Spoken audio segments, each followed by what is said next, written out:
Welcome to the Small Business Tax Savings Podcast, your weekly dose of accounting and tax tips specific to small business owners. You will be on your way to growing your business and paying the least amount in taxes as legally possible. Here's your host, Mike Jezoshek, CPA.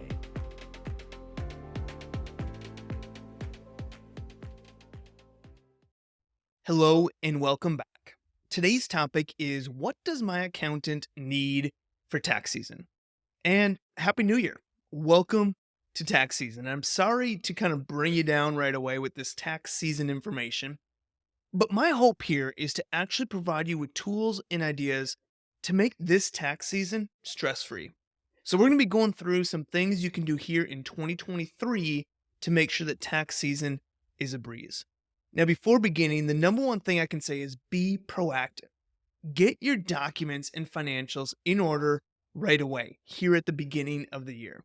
Now, that doesn't mean that you need to file immediately. It just means you need to get everything together. Gather it, be prepared so that you're not scrambling down the road.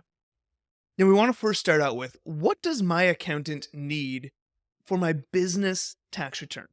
Now, first things first, if you're a partnership or an S corporation, your business is considered a flow-through entity, which just basically means that you prepare your business tax return first, and then you report the income from that on your personal tax return via a Form K-1. Now, if you're set up as a sole proprietorship or a single member LLC, then you're going to file your business activity directly on your personal return via a Schedule C. So here are some action items to be prepared for your accountant to make sure that this whole business filing process goes super easy. First and foremost, complete your bookkeeping as soon as possible and wrap up 2022. The last thing that you want to be doing is thinking about 2022 deep into this year, 2023. Just bite the bullet. Get your bookkeeping completed now so that you can start preparing your tax return. If you're a client of Insight, just make sure you complete all transaction questions as well, so we have all the information we need to complete your bookkeeping.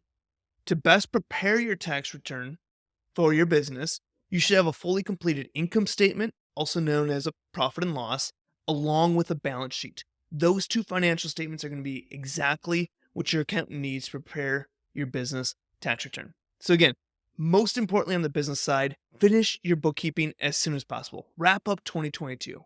We don't want to push this further into the year. Let's end that year so we can move on and start running your business here in 2023. The next thing we want to talk about on the business side is some documents, some things you want to start to gather. So we're going to be talking about receipts, bank statements, loan documents, asset purchases or sales, along with completing your accountable plan. So let's start with receipts. This is always a big one. First, gather all of your receipts for 2022 if you haven't been doing that already, and put them on file should you need them down the road as backup support for the IRS. Now, I always recommend, and we talk about this a lot here, but I always recommend taking pictures of all your receipts, filing them digitally. Use Google Drive or Dropbox or HubDoc or some other type of software where you can just take a picture of a receipt, file it digitally, throw that paper receipt away.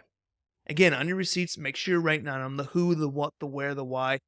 Put it out directly on the receipt, the business support behind why that's a business expense. Take a picture of it, file it digitally, put it away should you ever need it. The second piece we want to talk about is bank statements. These are going to be really good to have on file should you need to go back to it for certain information or should the IRS ask for it down the road. So just go ahead, log into your bank, log into your credit card, and download all the statements for the year. Put them on file digitally. You have them in case you need them. The third piece, and this becomes important when you're talking with your accountant, is loan documents and balances. You're going to want to ensure that your loans on your balance sheet match what your bank shows for those loans. So if your bank shows that you have a mortgage outstanding for the business of $100,000, you want to make sure that your balance sheet matches that. So when you're doing your bookkeeping, make sure you have interest separated from principal. The interest portion is going to show up on your income statement as an expense. And the principal portion is going to offset the balance of the loan directly on your balance sheet. The next item is asset purchases or sales. If you made an asset purchase that's not already on the books, let your accountant know. If you sold any of the assets that are already on your books or already depreciated, if you sold any of those assets throughout the year, alert your accountant. Those are two things that are going to play an important role when preparing your tax return. Finally, complete your accountable plan. If you have an accountable plan for your business, make sure you complete that accountable plan, add the activity to your book so you can close that out. Now, if you want to learn more about accountable plans, we have a whole podcast episode and lesson plan on those, so check that out in the show notes as well. So when we talk about your business, what do you need to do to prepare, to get your accountant ready, to get your information ready for your accountant when it comes to your business tax return? First and foremost, get your bookkeeping completed. Get it wrapped up, completed for 2022.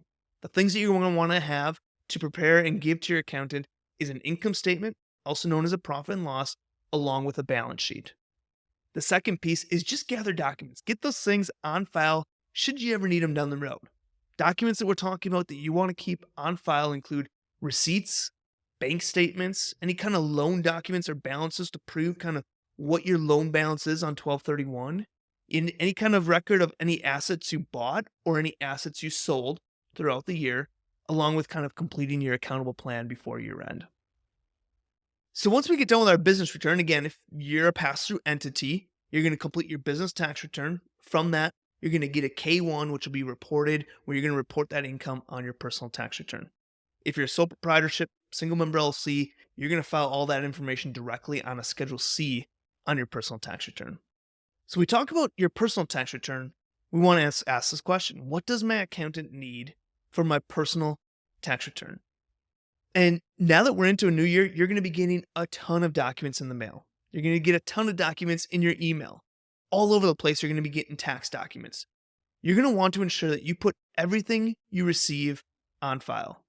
You're better off sending more to your accountant than less.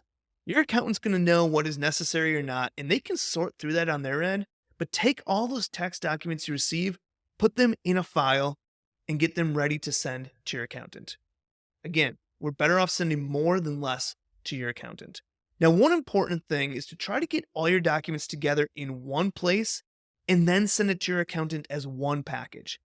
If you send your accountant a document here and a document there and just various documents randomly as they come in, it could lead to some information being missed or lost. So we always say, try to gather all of your documents into one digital file. And once you have all of them together, then shoot them off, send them off to your accountant so they can prepare your tax return with all of your information at one time. So some of the things that you want to be doing to prepare your accountant for tax season on your side. Again, gathering documents. Now, if you're a client of Insight, you're going to receive an invite to Intuit link at the beginning of the year here in 2023. And you're going to create or use your current Intuit account to answer a questionnaire, upload all those tax-related documents. And here are some of the things that you're going to want to start to gather as you're thinking about tax season. You're going to want your last year's tax return. This is really good information, of course, if you're working with a new accountant. This is really good information that gives some background history to your accountant. If you have any payroll documents, you're going to want to just upload those. Again, more information is better than not enough. And then you're going to get a bunch of various tax forms. You're going to get a W-2. These are going to be for wages for places you've worked as an employee. You're going to get all sorts of 1099s. There is a 1099 NEC. This is for non-employee compensation. If you have interest at the bank, you're going to receive a 1099 INT.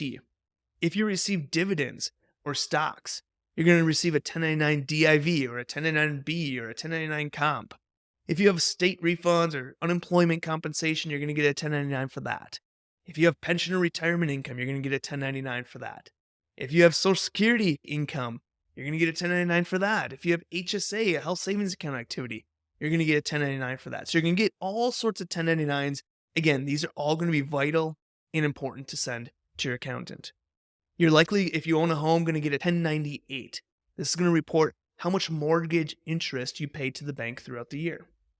If you're a member of a partnership or an S corporation or a trust or some kind of estate, you're going to receive a K-1 from those, and those are going to be used to report activity on your personal tax return. Now, if you're an investor in another company or real estate deal, there is likely a K-1 that you're going to be waiting on for a little bit. And this is one that we often see individuals forget about. You know, they invested in something, maybe a small investment in it, and just forgot about it, and then they get a K-1 after the fact. So just start to gather that information. If you know you invested in certain companies or real estate deals or something like that, just know that if you have income from it, there should be some type of form coming to you, whether it's a 1099, whether it's a K1, be on the lookout for that. You're also going to receive some health insurance forms. And if you have student activity, you're going to receive 1098E for student loan interest or a 1098T if you had tuition that you paid. So you're going to start gathering all of these documents. You're going to be getting them in the mail, in the email. As you get those documents, again, put them into one digital file. Some things that you can start to collect on your end, which you might not receive an actual document for depending on the setup, is how much you paid in real estate taxes. If you had high medical expenses throughout the year, you might want to start gathering and collecting that information. If you made charitable contributions, you're going to want to gather all those charitable contributions that you made, whether it was with cash or whether that was a property like a goodwill or something like that. If you have children and you're paying for childcare expenses, you're going to want to start to gather that. If you're a business owner, you likely have paid estimated taxes throughout the year. Start collecting that. With those estimated taxes, write on there, the date that you paid it, how much you paid it for, whether it was for the federal or state, and all that information. So just create a spreadsheet with all of this information. Again, as these documents come in, put them in a digital file right away. Once you have all of your documents, give that file to your accountant. Now, if you're just waiting on one or two lingering documents, feel free to send over what you have just so your accountant can get rolling and get started on your return. But just make sure you make it very clear to them that you're still waiting on a document or two and explain what that document is so that they can be prepared for that on their end. So again, when it comes to getting everything ready for your personal tax return, we always say try to get all your documents together in one digital file, one place. And once you have all of those documents, send it over to your accountant as one package. We don't want to be kind of throwing a document here, throwing a document there, as some things could get missed or lost. You're going to see all sorts of documents come through in the mail, in your email, W-2s, 1099s, 1098s, K-1s from different entities that you're partners with. Start to gather all of this information and putting it again in one file. Now that we kind of have a good idea of what we need to start gathering from our business return, what we need to start gathering for our personal tax return, let's talk about some due dates. What are the 2022 tax year due dates? And here are just a few dates to keep in mind and things to be thinking about as we're getting started here, as we're getting rolling here in 2023. The first one is Q4 estimated tax payments. So 2022 Q4 estimated tax payments are due January 16th. January 31st is when those W-2 forms and those 1099 forms are going to be due to the recipients. So if you have employees, you have contractors, you have vendors that you're paying, make sure you're getting all of those W-2s and those 1099s out by January 31st. Now, if you operate your business as an S corporation, a partnership, a multi-member LLC, those tax returns are going to be due March 15th. Now, that's the tax return due date. You can also extend it. So if you know you're going to be having trouble getting all this information on time, or you want to, for whatever reason, extend it, no problem. You just have to file your return or extend your return by March 15th. Again, that's for S corporations, partnerships, and multi-member LLCs. Now, April 18th is going to be that big tax day for your personal tax return. So personal tax returns are going to be due on April 18th. Also, if you're a single member LLC, you're going to be filing as a sole proprietorship. That's on your personal tax return. That would be due then. Again, with this, you still have time to extend it. So your tax return is due April 18th, or it has to be extended by then.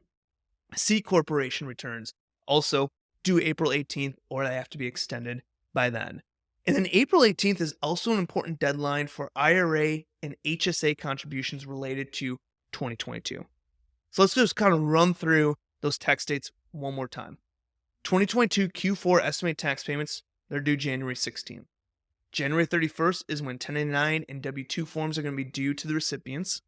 March 15th is the due date or extension deadline for S corporation returns, partnership tax returns, multi-member LLCs. Again, you have to file your return by then or file an extension by then. And then April 18th is when personal and single member LLC tax returns along with C Corp tax returns are due or need to be extended by. And April 18th again is the deadline for IRA and HSA contributions for 2022. So tax season is often a stressful time of the year for business owners. And after things are, typically a lot of business owners wait till the last minute to complete things. It doesn't have to be that way. Take the time now. Take the time here at the beginning of the year, gather everything, have a system in place so that hey, when I get a tax document from this place and I get a tax document from this place, have that place that it just automatically goes there. Make tax year 2022 the year that your taxes are stress-free and easy so that you can focus more time on your business.